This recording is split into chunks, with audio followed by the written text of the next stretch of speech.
seja muito bem-vindo ao Dentro da Área e saiba que vai ser destaque no programa de hoje. Sampaio é goleado pelo Sport em Recife e cai para a Série C do Brasileirão. CT Pereira dos Santos é entregue reformado em dia de confraternização motense. Você vai ver ainda as oitivas da última reunião da CPI do futebol na Assembleia. E mais, a preparação da Bolívia querida para a disputa da Libertadores de Beach Soccer. Tudo isso agora no Dentro da Área, que já está no ar. Dentro da Área no ar, a gente começa o programa já chamando meu querido amigo Gregório Dantas. Greg, seja bem-vindo ao programa. E aí, Dani, beleza? Tudo bem? Tudo certo. Tudo tranquilo, né? Tudo bacana, futebol maranhense aqui deu aquela pegada no fim de semana. Sim. A gente fica meio triste, mas já a gente fala sobre isso. Fica meio triste, né? Mas a gente tem muito assunto no programa de hoje, né? A gente vai falar muito agora no Giro da Área de outros temas esportivos, não é isso? Isso mesmo. A gente vai agora começar o programa com o Giro da Área. Tem destaque para o futebol maranhense de futebol feminino. Já sabe quem são os dois finalistas da competição. E também vamos falar da entrega do CT Pereira dos Santos para a torcida motense. Tudo isso agora no Giro da Área.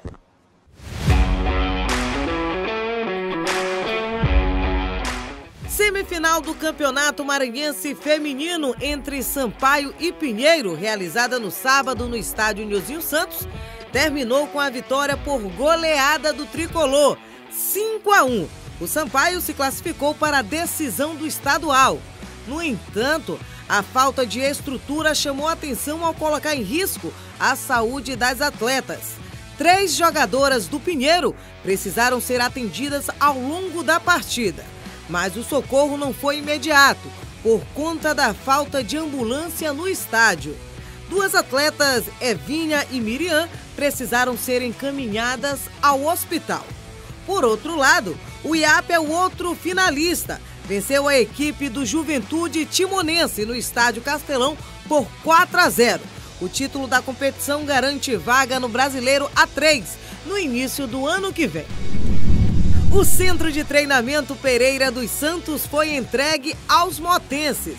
A entrega foi conduzida pelo presidente Iglesio Moisés, que encerrou seu ciclo na diretoria do clube com o evento. A partir desta semana, Mário Carneiro Júnior assume oficialmente o clube com a casa nova. Além de novos dormitórios e cozinha, o novo CT tem ainda piscina, um campo auxiliar, que antes era chamado de Baezinho e passa a receber o nome de Raul Menezes, ex-dirigente do Moto, para o trabalho da base do clube e a academia para uso do elenco. O campo auxiliar será usado a partir de fevereiro do ano que vem, quando consolidar a fixação da nova grama do espaço. O CT terá ainda a sala de imprensa, que recebe o nome de Roberto Fernandes, ex-presidente do clube. A nova casa do motoclube também deverá ter produção própria de energia, com a inclusão de placas solares a partir de parceria. O Moto disputa em 2023, além do Campeonato Maranhense, a Pré-Copa do Nordeste, a Copa do Brasil e o Campeonato Brasileiro da Série D. Giro da Área bem bacana, viu, Greg? Já temos os 2 finalistas do Campeonato Maranhense de Futebol Feminino, o IAP e também o Sampaio Corrêa, e também entrega do CT Pereira dos Santos para a torcida motense. É verdade, Dani. A gente tem que ressaltar isso, né? O nosso Campeonato Maranhense Feminino está chegando ao fim, né? Chegando aí na sua etapa final. E falando especificamente da torcida motense, foi um domingo de festa, né? Para a torcida do Papão do Norte. O Motoclube de São Luís reinaugurou o CT completo. O Centro de Treinamento Pereira dos Santos passou por uma reformulação completa. Foi o último ato do presidente, o deputado estadual doutor Iglesio, enquanto líder máximo do motoclube nos bastidores, né? Entregou nesse domingo um CT, Dani, com várias novidades para o clube, para os jogadores, para os torcedores, para as possíveis novas comissões técnicas que vão dirigir o moto dentro de campo. Um CT completamente reformulado, com novos campos de futebol, inclusive foram rebatizados os campos, né? Eu fico aqui com uma crítica bem leve, mas eu vou ter que dar essa crítica aqui ao deputado doutor Iglesio, que é nosso deputado aqui da Assembleia Legislativa. Não precisava tirar o nome do Hamilton, né, rapaz? Tirou o nome do Hamilton aí do campo, Hamilton Sadias, maior artilheiro da história do Motoclube de São Luís, um dos maiores artilheiros da história do futebol brasileiro. Sim. gente tem que ressaltar isso. Se eu não me engano, a gente fez recortes já, maior artilheiro do Norte e Nordeste, nascido no Norte e Nordeste do Brasil, Hamilton Sadias. O nome do campo que teve toda a sua reforma, o campo número 1, foi alterado e agora será presidente Najib Ai, com homenagem a um presidente do clube, também justo, né? O Baezinho, rapaz, também perdeu o nome do campo, rapaz. Lateral direito do Moto Histórico também, agora o campo 2 vai se chamar Raul Menezes, né, que foi diretor de futebol várias vezes do Motoclube de São Luís. Também tivemos alterações na sala de imprensa, que teve uma reformulação completa. Aí, para mim, uma homenagem justíssima do deputado Dr. Iglesias para o ex-presidente Roberto Fernandes, motense, apaixonado pelo esporte. Nosso ex-colega também. Isso, de profissão, que infelizmente faleceu da Covid-19 lá na primeira onda, lá no primeiro surto. Foi uma baixa muito grande na crônica esportiva e também, claro, na torcida motense. Então, justíssima homenagem ao Roberto Fernandes, ex-presidente do clube. Também uma homenagem justíssima, parabéns novamente, viu, presidente Dr. Iglesias, ao Rui Scarpino, uma figura ímpar. Tive a oportunidade de conversar com o Rui diversas vezes, Sim. Várias vezes entrevistei o Rui na beira recebeu muito bem a imprensa. Muito bem, um cara muito simpático, muito gente boa, e infelizmente também faleceu na onda de Covid-19 que assolou o planeta, né? Muita gente perdeu entes queridos, o Rui Scarpino foi um. Bom lembrar que o Rui Scarpino foi o último técnico o técnico do último acesso do Motoclube da Série D para a Série C, ex-goleiro do time, ex-técnico, merecidíssima. História no clube. Isso, muita história, merecidíssima homenagem ao Rui Scarpino. E a última homenagem ficou por conta da piscina, que recebeu o nome de Piscina Felipe Reis Camarão. Para quem não sabe, é o avô do vice-governador do estado, o Felipe Camarão, né? O Felipe Reis Camarão. Inclusive, aquela tradicional travessia que acontece ali entre a Beira-Mar e a região do São Francisco, Ponta da Areia ali, recebe o nome Travessia Felipe Camarão em homenagem a ele, que ele fazia essa travessia a nado e aí virou um evento esportivo muito grande no Maranhão. Então, parabéns ao Dr. Iglesias por essa homenagem, bem bacana, bem legal. A gente destaca também que o Moto teve a reformulação completa da parte estrutural e também de alojamentos, né? Agora tem 8 alojamentos que pode facilitar ali. Diminuir até custo para o próprio Moto. Exatamente. Estadia em hotel, exato. Concentração ser no próprio CT. Exatamente. Bem legal também essa medida. Lembrando que o Moto se reapresenta agora dia 1º, portanto, sexta-feira agora, né, dia 1º, e tem sua primeira missão no ano de 2024, no dia 7, contra a Juazeirense fora de casa, lá na Bahia, pela pré-Copa do Nordeste. Então o Moto está se movimentando nos bastidores. Tudo certo no Moto, vamos dizer assim, né, por enquanto. É aquela história, a CT não entra em campo, mas ajuda. Mas ajuda na estrutura para que entre em campo. E eu desejo, Dani, que essa notícia de reforma do CT, seja a última notícia do Moto fora do campo. Sim. Né? Porque esse ano de 2024 foi muito ruim para o Moto dentro de campo, né? Que praticamente de férias o ano inteiro, desde o campo. Março, 26 de março. Pois é, então faz muito tempo que o Moto não apresenta dentro de campo. Tomara que essa seja a última notícia, que agora a gente veja mais o Moto, é o que a torcida quer ver, o Moto dentro de campo. Isso mesmo. Agora a gente vai falar de CPI do futebol aqui no Dentro da Área. Depois de 2 semanas, tivemos mais oitivas aqui na Assembleia Legislativa. O Hugo Viegas acompanhou a CPI da última terça-feira e traz agora os detalhes. A sessão presidida pelo deputado Leandro Belo ouviu o ex-presidente do Imperatriz, Adalto Carvalho. Durante o depoimento, ele afirmou que não houve qualquer irregularidade em partidas durante sua administração, entre os anos de 2018 e 2020, mas que ouviu sim comentários sobre possíveis manipulações de resultados. Considerou sério o trabalho desenvolvido pela Federação Maranhense de Futebol e classificou a arbitragem como polêmica, apesar de não ter enfrentado problemas. Classificou ainda alguns resultados obtidos pelo Imperatriz como atípicos no período em que a equipe esteve sob a gestão de uma empresa privada. O segundo a ser ouvido na sessão foi o árbitro Roberto Sá, que negou ter conhecimento de qualquer irregularidade ou suspeita de manipulação e considerou resultados e atuações de jogadores sob suspeita como normais. Por último, foi a vez do ex-jogador do São José, Diogo Coutrin, que confirmou ter ouvido relatos de casos suspeitos de manipulação em jogos do Campeonato Maranhense. Assumiu a autoria do áudio apresentado à CPI pelo ex-presidente do clube, Marinaldo Frazão, e ainda considerou estranhas as atuações de alguns jogadores em partidas sob investigação. Ouvimos 3 pessoas, o ex-presidente do Imperatriz, um árbitro de futebol e um jogador de futebol. Dos 3, 2 contribuíram bastante para nosso trabalho.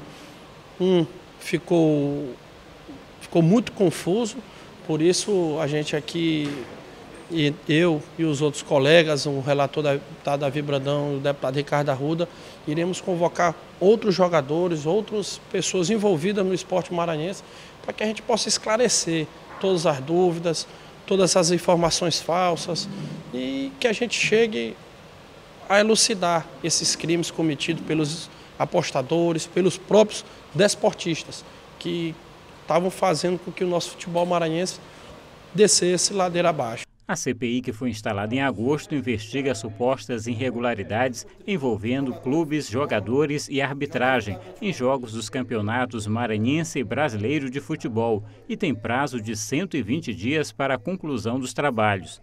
Também participaram dos depoimentos o relator Davi Brandão e o deputado Ricardo Arruda. Mais um dia de oitivas na CPI das apostas esportivas. Conseguimos avançar nas investigações, estamos aprofundando as informações que já se tem, cruzando depoimentos para identificar contradições, fragilidades.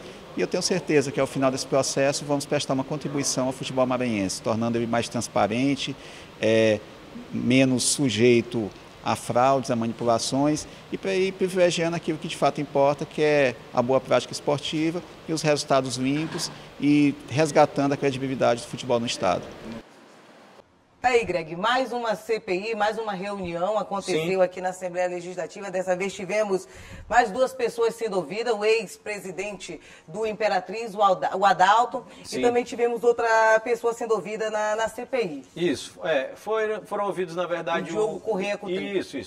O ex-presidente do Imperatriz, Adalto Carvalho. Inclusive, Adalto foi presidente do Imperatriz durante aquela temporada da Série C, lembra? Sim.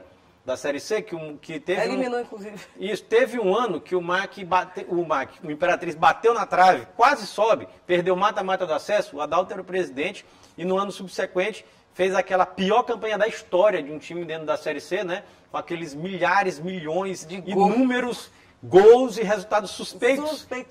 Altamente suspeitos. Então, o Adalto Carvalho foi um dos ouvidos, o árbitro também, o Roberto dos Santos Sá, e também o jogador Diogo Corrêa Coutrinho. Foram os 3 ouvidos. É bom lembrar que o Leandro Belo, deputado estadual do Podemos, foi quem coordenou os trabalhos e a reunião, que também teve a presença do deputado Davi Brandão, né, que é relator, e do Ricardo Arruda, né, que participaram dessa reunião. Lembrando que a CPI do futebol tem o objetivo de investigar as possíveis manipulações de resultados, de lances, de momentos, de tudo dentro do futebol, né? Porque a gente sabe que hoje se aposta tudo, não se aposta só quem ganha e quem perde, né? Cartão amarelo, quantidade de escanteio, impedimento, tudo é apostado. Então, essa CPI do futebol, ela tem essa máxima de apostar, de investigar as apostas justamente em todos esses aspectos do futebol. Lembrando que a CPI do futebol, Dani, ela tem reunião toda terça-feira, às 4h30 da tarde, aqui na Assembleia Legislativa, na sala das comissões Valdir Filho. Certíssimo. Agora a gente vai para um breve intervalo e logo após o intervalo a gente vai trazer a rotina de treinos de uma atleta maranhense que vai no próximo final de semana viajar para disputar o Mundial de Jiu-Jitsu lá em São Paulo. Segura aí que já a gente volta.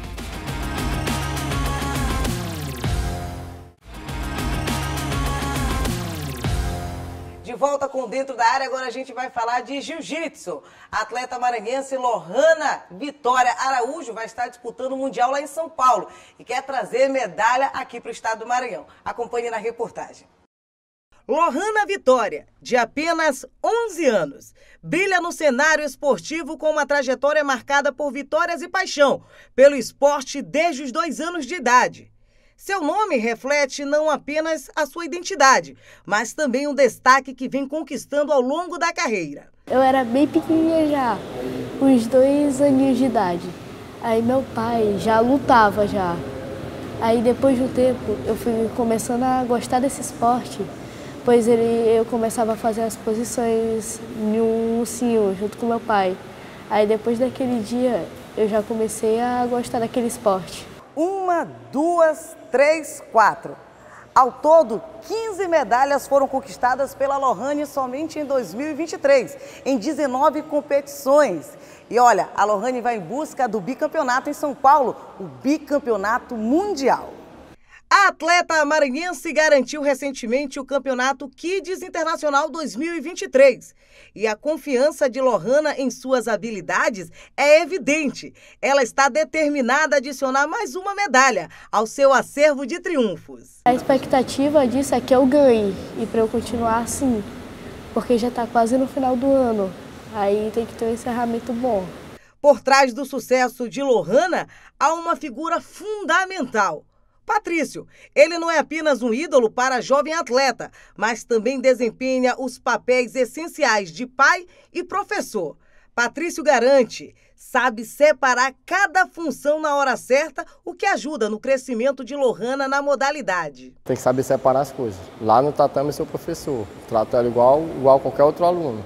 Aí é puxão de orelha, tá? Tem que estar comportada no tatame, tem que treinar direitinho, se não treinar direitinho, mando pagar mesmo, igual aos outros alunos. O mês de dezembro reserva mais um desafio para essa atleta maranhense, que vem se preparando para alcançar mais um triunfo em sua carreira promissora. O treinamento está todo vapor, é de segunda a sexta, dia de terça e quinta ela treina judô, o judô também é uma base também que tem que ter no jiu-jitsu, né? Segunda, quarta e sexta ela treina jiu-jitsu. Ela treina jiu-jitsu aqui comigo no Projeto Samurais de Cristo. Nosso projeto já tem 10 anos de existência.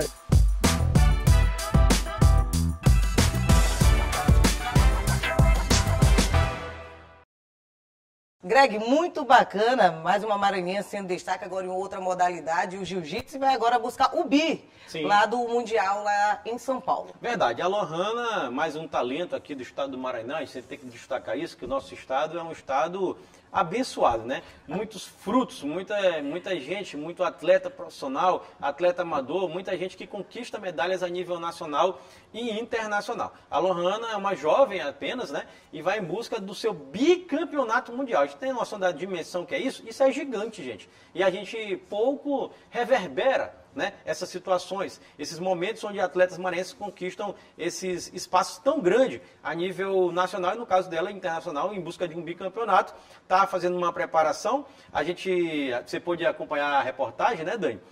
A Lohane é treinada pelo pai, né? O pai dela é o treinador dela, o que é bem interessante. Pai, professor, que legal. Pode ter alguns problemas, né? Porque pode misturar as coisas, não, mas ali não é lá, tá tudo certo. E a Lohane vai em busca desse bicampeonato mundial. Tomara que ela traga um resultado bem positivo para o Maranhão e para o Brasil. Certíssimo. A gente vai para o breve intervalo e logo após o intervalo a gente vai falar de beach soccer. Aqui na tela da TV Assembleia tem a preparação do Sampaio para a Libertadores deste ano de 2023 e vamos falar também do Sampaio Correia, dos gramados. O Sampaio não conseguiu ficar na Série D 2024. Tudo isso daqui a pouquinho, depois do intervalo.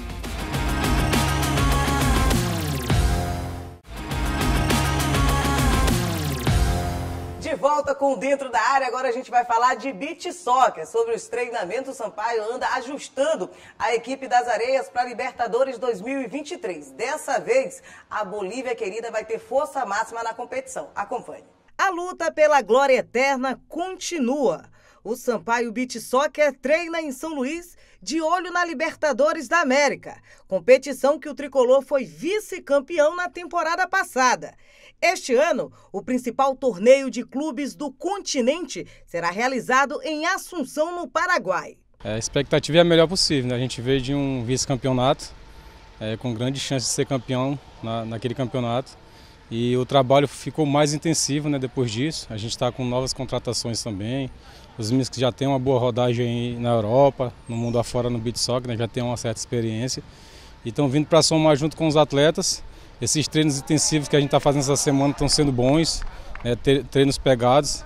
E aproveitando esse momento dessa transição, né, de atletas chegando, atletas novos, o Sampaio está incorporando um bom ritmo para que chegue muito forte na competição e dessa vez a gente consiga trazer esse caneco aqui para o Maranhão e para o Brasil, né? Tão desejado. Quem esteve no vice-campeonato do ano passado e quer agora sentir o gostinho do título é o maranhense Siquinha, destaque na última edição da Liberta. A gente está aí, criou um grupo agora mais forte do que a última competição. Né? Ver aí o reforço como o Zé, o Felipe, o Hulk já é da casa, já vem jogando com a gente, e o Netinho para compor o elenco, e espero que a gente possa fazer uma boa competição e chegar bem lá para a gente conquistar essa taça aí. Diferentemente da temporada passada, este ano o Sampaio vai com força máxima. O tricolor é o único representante do Brasil nesta edição. E dessa vez o calendário encaixou a possibilidade de grandes nomes da seleção brasileira para reforçar a equipe maranhense. Para essa competição está muito mais preparado por conta da experiência que está tendo, né, com esses atletas que vieram para somar, coloca as experiências deles junto com os meninos. Não jogam junto, nunca jogaram junto no Sampaio, mas nos clubes na Europa já jogaram, já tem um certo conhecimento, né? E sem falar que são nordestinos e tem mais essa pegada nordestina que também é essencial para que a gente consiga sincronizar tudo com eles e chegar todo mundo na mesma pegada na competição. Um destes reforços é o maranhense de Tutóia, Bobô. O goleiro da seleção brasileira tem intensificado bastante os treinamentos, porque sabe o quanto é difícil ser campeão. Ele já levantou a taça da Libertadores pelo Vitória da Bahia, mas agora quer levantar o troféu por um time de sua terra. Cara, é um sonho poder ganhar uma competição internacional, que é a Libertadores, ainda mais com a equipe do Sampaio, é uma equipe que já bateu na trave 2 vezes na Libertadores. E espero que esse ano a gente consiga trazer o título para cá, porque acredito que o Sampaio Corrêa merece muito, já bateu na trave 2 vezes. E agora tem mais uma oportunidade de trazer esse título. E se Deus quiser vai dar certo agora trazer esse título para cá. O tricolor é cabeça de chave no grupo, que tem ainda o Acassuso, da Argentina, Sportivo Cerrito, do Uruguai, e San Antônio, do Paraguai. A estreia será justamente contra os donos da casa, neste domingo, ao 12h45, horário em que a temperatura deve chegar aos 35 graus. A gente até que já está adaptado com esse sol, mas acredito que aqui é bem pior, entendeu? O clima daqui é mais quente. Lá, vamos supor que o horário de lá, 1 hora, como se fosse 10 horas aqui, 9 horas aqui. Então a gente está se adaptando bem. Greg, muito bacana, eu acompanhei os treinamentos da Bolívia Querida, das Areias, e vai ter força máxima para essa Libertadores. Não só o Sampaio Corrêa, mas como também todos os outros times estão se reforçando. É verdade, Dani. A gente ressalta que, pelo menos no beach soccer, o Sampaio tá demais, né? Pode dizer que no basquete o ano inteiro. Não, no basquete também, né? A LBF também, o Sampaio representa também. Foi vice, mas... Dentro de campo, né, do futebol profissional, que é outra história, já a gente fala disso. Mas olha, como você pode acompanhar, o Sampaio está se preparando para a disputa da Libertadores, começa domingo agora, dia 3. O Sampaio tem como seu principal adversário justamente o atual campeão, né? Que é o presidente Hayes, do Paraguai, foi o atual campeão da Libertadores. Inclusive o Sampaio foi vice-campeão a Libertadores de 2022, que foi realizada em julho, né? A gente tem que destacar isso agora. E a de 2023 agora realizada no mês de dezembro, lá no Paraguai. O Sampaio está treinando na Arena Domingos Leal, Arena da Lagoa da Jansen lá, inclusive em horários adequados, né? Porque lá no Paraguai, nessa época do ano, Dani, minha amiga, o Sampaio joga meio-dia, né? 35, 36 graus. Escaldante. 35, 36 graus. E o Sampaio está treinando justamente nesse horário de 9h30, com o treino acabando quase meio-dia, justamente para se aclimatar. A gente sabe que o sol daqui também não reza, né?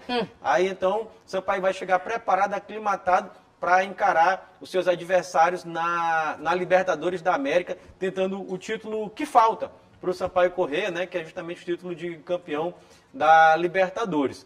Já foi vice-campeão, o Sampaio, é bom lembrar, é o atual campeão do Circuito Brasil, que garantiu, né, o Sampaio nessa Libertadores, ganhou do Vasco na final 7-0, atropelou o Vasco da Gama. Então o Sampaio está mais do que gabaritado para representar o Maranhão e o Brasil na Libertadores. É bom lembrar que, como a Dani já falou e trouxe na reportagem, o Sampaio jogou a Libertadores de julho com um time alternativo. Agora não. Agora o Sampaio vai com o que tem de melhor, tem Bobô no gol, tem Siquinha, tem Marcione, tem Datinha, tem Edson Hulk, né, que é o centroavante matador. Todo mundo que estava na seleção brasileira. Então o Sampaio é fortíssimo e te digo, Dani, favorito ao título da Libertadores da América. Certíssimo. Agora a gente vai falar da Bolívia querida dos gramados. O Sampaio foi foi goleado pelo Sport na última rodada do Campeonato Brasileiro da Série B. E com esse resultado e a soma dos outros resultados, o Sampaio acabou caindo para a Série C 2024. Greg, é um futuro, era um enredo que a gente já falava ao longo de todos os programas aqui do Dentro da Área. Sim. Que o Sampaio tinha como melhor jogador na competição secador, mas não tem como ter esse melhor jogador durante 38 rodadas. Na verdade, o Sampaio foi humilhado. Foi humilhado pelo Sport Clube do Recife, lá em Recife. Isso é grave, torcedor, porque o Sport não é nada demais. Esse que é o problema, entendeu? O Sampaio foi eliminado por uma equipe que só por um milagre se classificaria para a Série A do Campeonato Brasileiro. Fez até a sua parte. Ganhou o seu jogo. Bem feito. De uma equipe fraca. Torcedor e torcedora da Bolívia. O Sampaio é fraco. O Sampaio é mais fraco do que a Ponte Preta e a Chapecoense? Eu até acredito que não. É a mesma fraqueza, é a mesma ruindade. São times ali da mesma ruindade. Até disse várias vezes aqui em bastidores, até aqui no programa meu, também na rádio.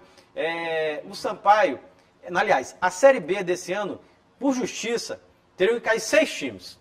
Porque, eles que estavam brigando mesmo ali embaixo. Porque a Chapecoense é horrível. E a Ponte Preta também é horrível. Então, Tombense e Sampaio no mesmo saco. Esse também mereciam cair, tudinho. E o Londrina nem se fala. E o ABC... E o ABC? O ABC está vitaminado. Já falei isso aqui, né? O ABC foi vitaminado. Muito bem vitaminado. E acabou por deixar o Vila Nova fora, né? Que estava com tudo na mão para conseguir o acesso. Bagunçar a vida de um Guarani também. E não conseguiu, o Vila Nova não conseguiu seu acesso. Era só ganhar o jogo do time lanterna, rebaixado a mais de 7 rodadas. E não conseguiu. Então aí é problema lá do Vila Nova, como assim é problema nosso, o que aconteceu com o Sampaio Corrêa aqui em São Luís. Falando especificamente do jogo, na minha opinião, Dani, não sei nem que a gente pode falar desse jogo, eu vou falar uma coisa bem séria. O Sampaio foi mal escalado.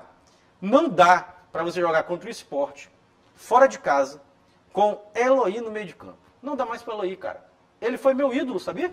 Muito tempo. De muita gente. É meu ídolo, inclusive, no Sampaio Corrêa. É um maestro, um jogador muito técnico, mas o ritmo não dá mais para Eloy. Você está jogando com o Sport, um time que precisa ganhar de todas as formas. Não tem condição de acompanhar um ritmo de jogo de uma Série B de altíssimo nível. Um jogo de altíssimo nível, como o Sport impôs contra o Sampaio Corrêa. E outra coisa, o que é... Não, vou ser bem sincero.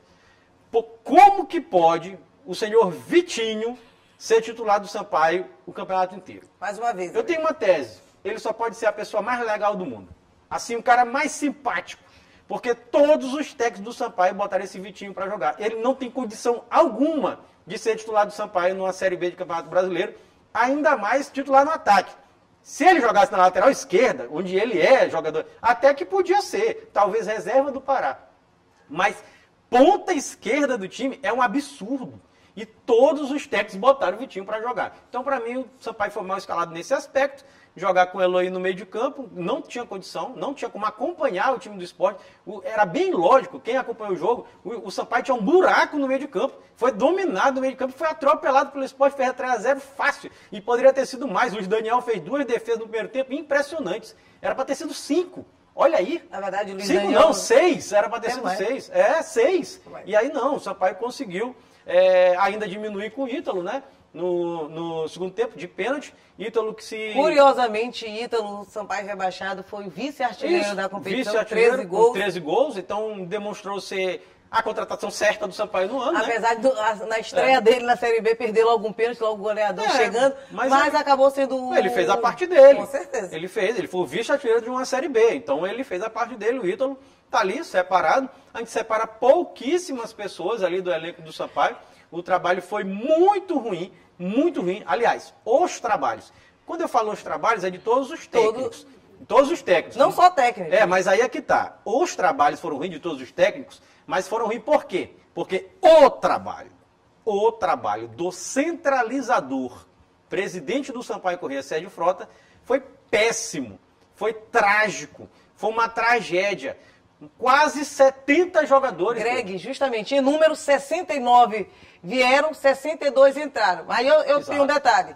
Nem Guardiola, nem Campo, nem Abel Ferreira, nem Mourinho, nenhum desses técnicos daria um jeito no Sampaio. Não sei. Não daria. Talvez não. Não daria. Tem uma tese que diz o seguinte, a gente sabe como... Escalações diferentes quase todos os jogos. Mas a gente tem uma tese que a gente sabe como é que o Sérgio é, né? O Sérgio, para quem não sabe, e a torcida do Sampaio sabe, aliás, o povo maranhense sabe, ele é uma pessoa centralizadora. Ele gosta de definir tudo, decidir tudo. E informações de bastidores dão conta que ele define até quem joga e quem não joga. Sim. Isso aqui é uma realidade.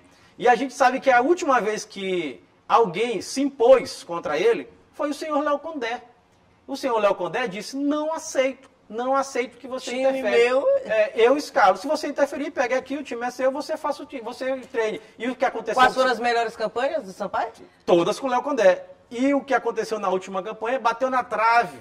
5º lugar, histórico. Por quê? Porque tinha um técnico que dirigia o time.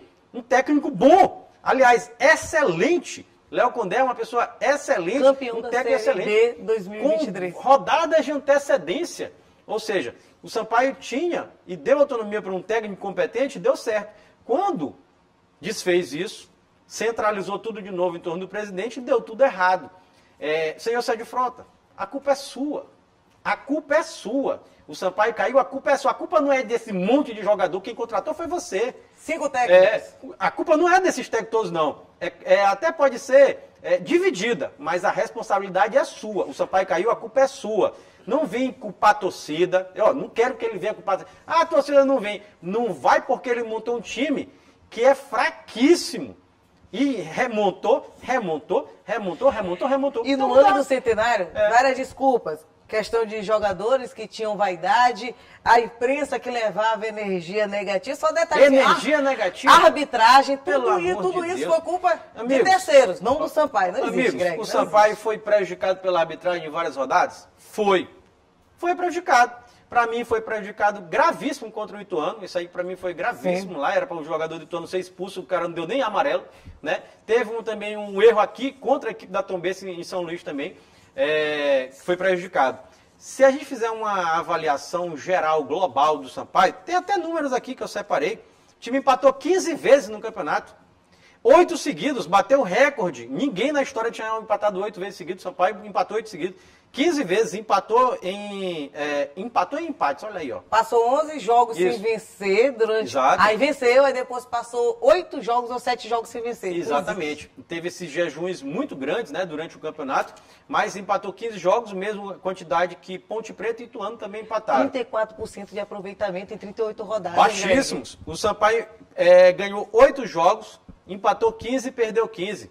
Um aproveitamento ridículo de quem vai cair. Aproveitamento de time que cai. Tanto que o Sampaio acabou caindo. Frequentou pouco a zona de rebaixamento, verdade. Por conta do que a Dani falou aqui, ó.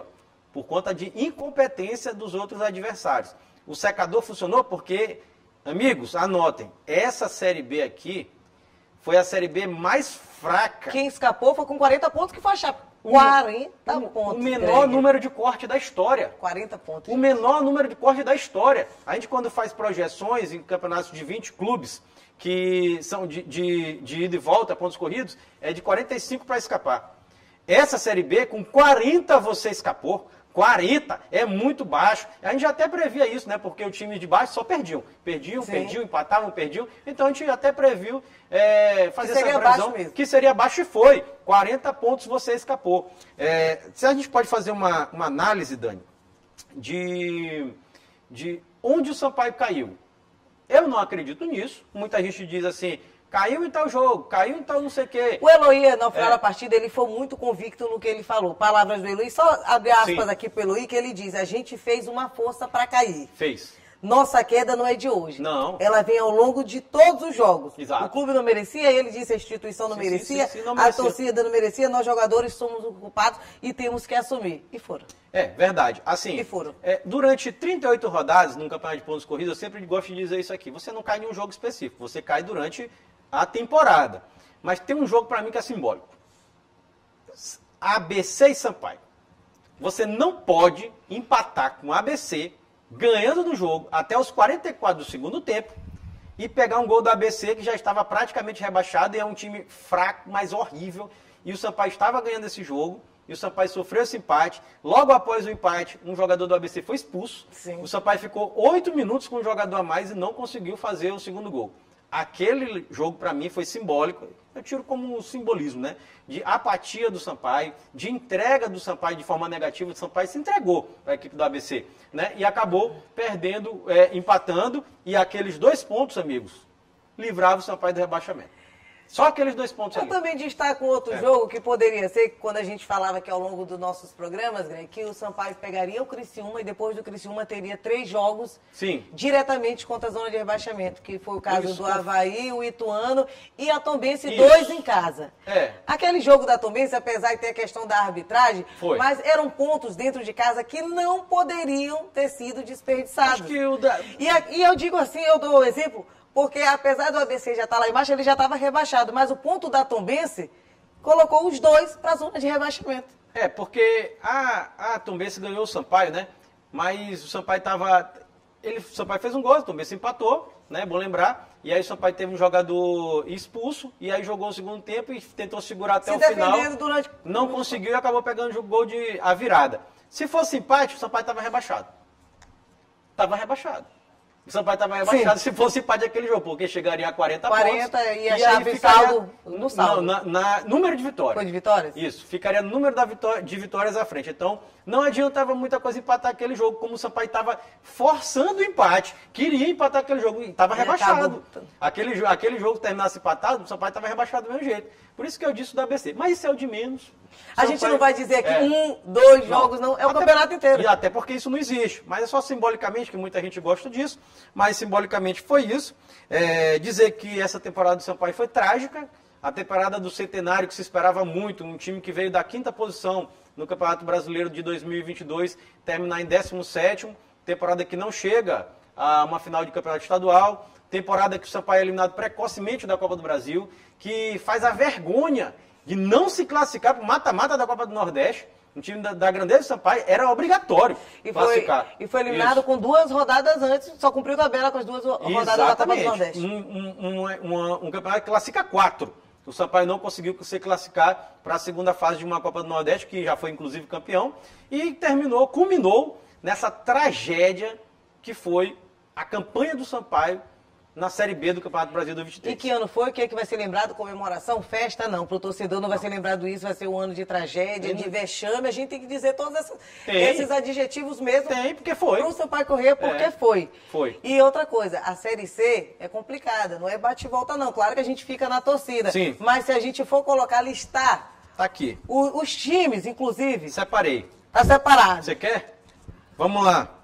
Olha, o Sampaio na... Foram os 4 que caíram, os 3 que caíram junto com o Sampaio. A Série C do ano que vem, só para você ter uma ideia, torcedor e torcedora da Bolívia querida, nós vamos ter times que subiram da Série D para a Série C. O Atlético de Minas Gerais, né, Dani? De muito dinheiro, é uma SAF, inclusive. Isso. O Caxias, tradicional, lá de Caxias do Sul, no Rio Grande do Sul. A Ferroviária de Araraquara. E o Ferroviário invicto da Série D. Campeão invicto da Série D. Com Ciel e tudo. Né? E os times que caíram, né, junto com o Sampaio, claro, o ABC, a Tombense, o Londrina e o próprio Sampaio Corrêa. E aí, amigos, temos os 12 times que permaneceram. Tá aqui, Dani. Aparecidense, Botafogo da Paraíba, Confiança, CSA, Figueirense, Floresta, Náutico, Clube Náutico Capiberibe, Clube do Remo de Belém do Pará, São Bernardo, São José, Volta Redonda, do Rio de Janeiro, e Ipiranga do Rio Grande do Sul. Para quem não lembra, eu vou... Dá um resumo aqui. Vou clarear aqui. O regulamento da Série C mudou, viu, gente? Mudou. Não é mais daquela época quando o Sampaio estava na Série C, não. Agora, todo jogo contra todos, em turno único, ou seja, um time faz 19 jogos na primeira fase. Sim. Desses se classificam 8. Classificam 8, viu, Dani? E aí nós temos 2 quadrangulares. Acabou aquele mata-mata do acesso. Temos 2 quadrangulares. Dos 2 quadrangulares, para ficar bem claro para o torcedor e para a torcedora da Bolívia, nós temos os 2 primeiros de cada grupo conseguindo o acesso e o retorno à Série B do Campeonato Brasileiro. E os 2 primeiros colocados de cada grupo fazem a final do campeonato, já com acesso garantido, só para ver quem vai levantar a taça da Série C do Campeonato Brasileiro. Esta é a trajetória do Sampaio 2024. Lembrando, Dani, que a temporada do Sampaio começa cedo, Dia 7. 7 já tem Copa do Nordeste, pré-Copa do Nordeste, e dia 10 já tem Campeonato Maranhense. Pré-Copa do Nordeste. Não tem como lamentar, não. Não, o Sampaio 2024 já bateu na porta, vai chorar, todo mundo chorou, é justo que chore, é justo que cobre quem tem que ser cobrado, o presidente do clube, principal responsável. Jogadores têm culpa? Tem, mas foram contratados por ele. Ele é o principal responsável. A comissão técnica tem culpa também, né? Também, claro. Mas foram contratados por quem? Por ele, pelo presidente do Sete Frota. Ele é o culpado. Então, a época do choro tá na época, tá no luto. Vamos dizer assim, ainda tá na época do luto, tá na época do luto do Sampaio. Mas quarta-feira tem que virar a página. A chave, a 2024 página. já tá bem aí. Tá, assim como todos os outros clubes maranhenses já estão se preparando. O Moto já começa a sua pré-temporada agora, sexta-feira, dia 1º. Exato, o Maranhão Atlético Clube também. Dia 4. Exato, então todo mundo está se preparando e o Sampaio precisa se preparar se quer pensar em 2024 diferente desse ano. Que esse ano foi péssimo, é esquecível, trágico. Ano do centenário da Tchau, querida. Nunca mais esse ano para o Sampaio correr foi horrível, horripilante. É isso. Pro esporte em geral da gente aqui do Maranhão. Foi, mas pro Sampaio, meu Deus do céu. É isso, Dani. Greg, é isso. É isso. Greg, quem quiser assistir o programa, mais uma vez, onde é que pode assistir? Você pode acompanhar o nosso programa através do nosso canal de interação, né? Tem o nosso site, que é o al.ma.leg.br/TV. Tem também o telefone da nossa redação, que é o 3269-3028. WhatsApp, passando aqui embaixo da sua tela. Lembrando que nosso programa fica disponível no YouTube, né? Você pode comentar, curtir, compartilhar. Também pode dar sugestões de pauta, tudo isso. E a gente destaca também que o programa Dentro da Área tem reprise, toda terça-feira, às 7h30 da manhã e às 2h da tarde, Dani. Certíssimo. Greg, muito obrigada. Valeu, tamo junto. A gente se encontra no próximo programa. Beleza. Tchau, gente. Tchau, gente. Até mais.